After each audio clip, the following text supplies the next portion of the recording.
Hi everyone, welcome to my channel Madhu's moments. ఈరోజు అయితే కమ్మని రోటి పచ్చడి చూపిస్తాను. వేడి వేడి అన్నంలో తింటే ఏ కూర పనికిరాదు.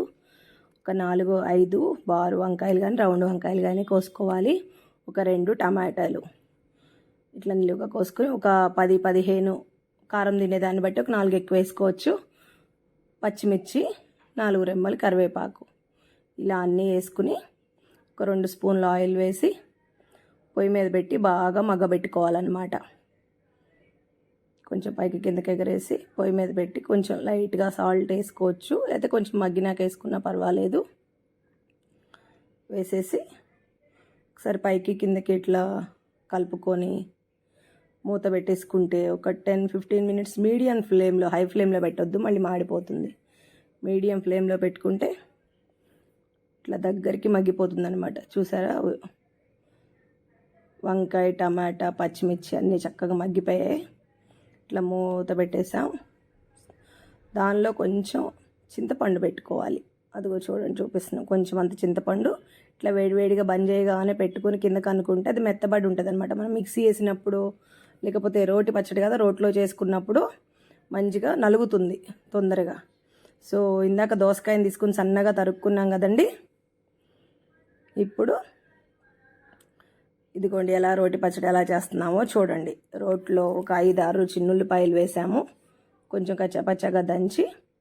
ఇప్పుడు ఈ దోసకాయని ఒక్కటి లాస్ట్లో కలుపుకుంటాం. దోసకాయ నలిగితే బాగుండదు కదా, మాగినట్టు ఒక రకమైన స్మెల్ వస్తుంది. ఇప్పుడు వంకాయ, టమాటా, పచ్చిమిర్చి ముక్కలు ఇలా వేసుకుని బాగా రోలు ఉన్నవాళ్ళు అదే పత్రం లాంటిది ఉన్నవాళ్ళు రుబ్బుకుంటారు, లేకపోతే ఇట్లా బండలా ఉన్న వాళ్ళు తొక్కుకోవచ్చు అనమాట. అదిగోండి మెత్తగా నలిగిపోయింది చూసారా. ఇప్పుడు దాంట్లో కొంచెం కొత్తిమీర వేసి ఇలా మొత్తం దంచుకోవాలి. ఇలా దగ్గరికి అయిపోయింది అన్నప్పుడు కొంచెం అంత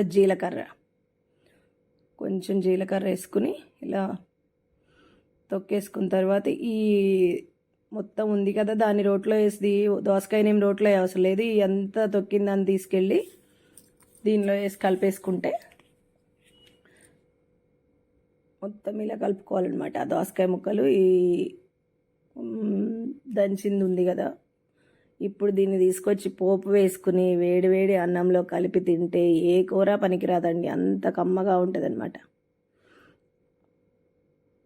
శనగపప్పు ప్యాన్ పెట్టి ఆయిల్ వేసి శనగపప్పు, సాయి మినపప్పు, ఆవాలు, జీలకర్ర, ఆవాలు, అదిగోండి ఎండుమిర్చి, జీలకర్ర ఆల్రెడీ మనం తొక్కునేటప్పుడు వేసుకున్నాం కదా, ఎండుమిర్చి వేసాము. నెక్స్ట్ కరివేపాకు. ఇదంతా చక్కగా తిరగమాత కాలగానే కొంచెం అంత పసుపు